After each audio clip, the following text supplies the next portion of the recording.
ეს საერთო საქმე გახლავთ ამ ქვეყნის პრობლემების მოგვარება მას შემდეგ, როდესაც მოვიშორებთ უკვე ხელისუფლებას, რომელსაც ექსპლუატაციის ვადა გავუვიდა. ექსპლუატაციის ვადა გავუვიდა ამ ხელისუფლებას. ეგეთი ტექსტი მქონდა ზვიად 90 წელს, როდესაც მე და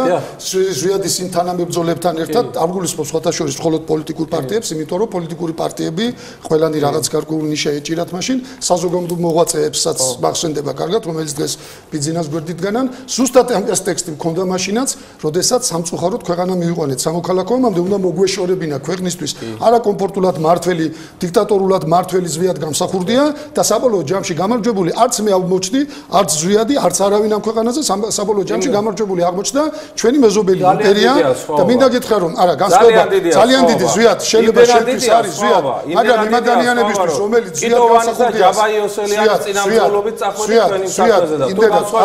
თუ კიტოვანი ზვიად ძალიან ძალიან გვალიმაგი